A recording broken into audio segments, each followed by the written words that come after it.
हर हर महादेव। नमस्कार दोस्तों, आपका स्वागत है तीज त्योहार पर। आज हम सुनेंगे सोमवार की व्रत कथा। एक बार किसी नगर में एक साहूकार रहता था। उसके घर में धन की कोई कमी नहीं थी, लेकिन कोई संतान न होने के कारण वह बहुत दुखी था। संतान प्राप्ति के लिए वह हर सोमवार को व्रत रखता था और पूरी श्रद्धा के साथ शिव मंदिर जाकर भगवान शिव और माता पार्वती की पूजा करता था। उसकी भक्ति देखकर एक दिन माँ पार्वती प्रसन्न होकर भगवान शिव से साहूकार की मनोकामना पूर्ण करने का निवेदन करने लगी।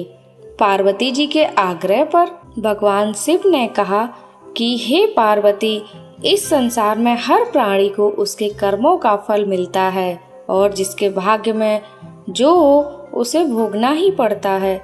लेकिन पार्वती जी ने साहूकार की भक्ति देखकर उसकी मनोकामना पूर्ण करने की इच्छा व्यक्त की।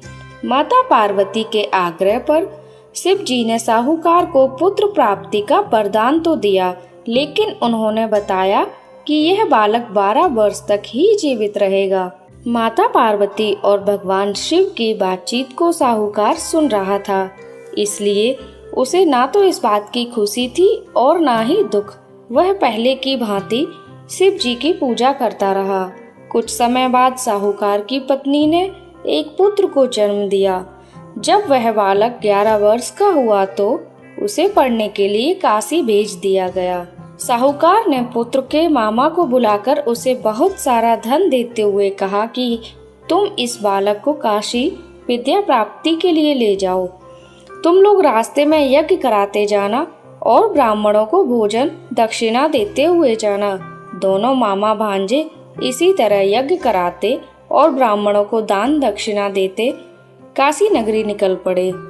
इस दौरान रात में एक नगर पड़ा जहां नगर के राजा की कन्या का विवाह था, लेकिन जिस राजकुमार से उसका विवाह होने वाला था वह एक आंख से काना था।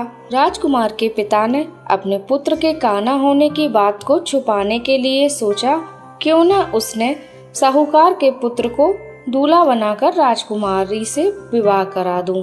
विवाह के बाद उसको धन देकर विदा कर दूंगा और राजकुमारी को अपने नगर ले जाऊंगा।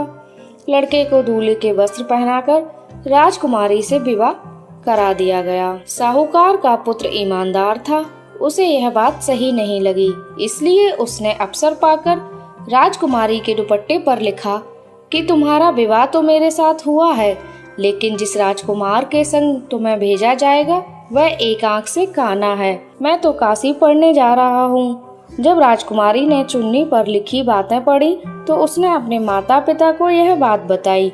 राजा ने अपनी पुत्री को विदा नहीं किया, फिर बारात वापस चली गई। दूसरी ओर साहूकार का लड़का और उसका मामा काशी पहुँचे और वहां जाकर उन्होंने यज्ञ किया। जिस दिन लड़का 12 साल का हुआ उस दिन भी यज्ञ का आयोजन था। लड़के ने अपने मामा से कहा कि मेरी तबीयत कुछ ठीक नहीं लग रही मामा। मामा ने कहा कि तुम अंदर जाकर आराम कर लो। शिव जी के वरदान अनुसार कुछ ही देर में उस बालक के प्राण निकल गए। मृत भांजे को देख उसके मामा ने विलाप करना शुरू किया। संयोगवश उसी समय शिव जी और माता पार्वती उधर से जा रहे थे। पार्वती माता ने भोलेनाथ से कहा, स्वामी, मुझे इसके रोने के स्वर सहन नहीं हो रहे, आप इस व्यक्ति के कष्ट को अवश्य दूर करें। जब शिव जी मृत बालक के समीप गए तो वह बोले कि यह उसी साहूकार का पुत्र है जिसे मैंने 12 वर्ष की आयु का वरदान दिया था। अब इसकी आयु पूरी हो चुकी है। लेकिन मातृभाव से विभोर माता पार्वती ने कहा कि हे महादेव, आप इस बालक को और आयु देने की कृपा करें, अन्यथा इसके वियोग में इसके माता पिता भी तड़प तड़प कर मर जाएंगे। माता पार्वती के पुनः आग्रह पर भगवान शिव ने उस लड़के को जीवित होने का वरदान दिया। शिव जी की कृपा से वह लड़का जीवित हो गया। शिक्षा पूरी करके लड़का मामा के साथ अपने नगर की ओर वापस चल दिया। दोनों चलते हुए उसी नगर में पहुंचे जहां उसका विवाह हुआ था। उस नगर में भी उन्होंने यज्ञ का आयोजन किया। उस लड़के के ससुर ने उसे पहचान लिया और महल में ले जाकर उसकी खातिरदारी की और अपनी पुत्री को विदा किया। इधर साहूकार और उसकी पत्नी भूखे प्यासे रहकर बेटे की प्रतीक्षा कर रहे थे। उन्होंने प्रण कर रखा था कि यदि उन्हें अपने बेटे की मृत्यु का समाचार मिला तो वह भी प्राण त्याग देंगे, परंतु अपने बेटे को जीवित होने का समाचार पाकर वह बेहद प्रसन्न हुए। उसी रात भगवान शिव ने साहूकार के स्वप्न में आकर कहा, हे श्रेष्ठी, मैंने तेरे सोमवार के व्रत करने और व्रत कथा सुनने से प्रसन्न होकर तेरे पुत्र को लंबी आयु प्रदान की है। इसी प्रकार जो कोई सोमवार व्रत करता है या कथा सुनता है और पढ़ता है, उसके सभी दुख दूर होते हैं और सभी मनोकामनाएं पूर्ण होती हैं। हर हर महादेव, जय भोलेनाथ की। अगर आपको यह कथा पसंद आई हो तो हमारे तीज त्योहार चैनल को सब्सक्राइब करना ना भूलें। आगे ही ऐसी ही और वीडियोस के लिए हमारे चैनल पर बने रहिए। मिलते हैं आपसे अगली वीडियो में।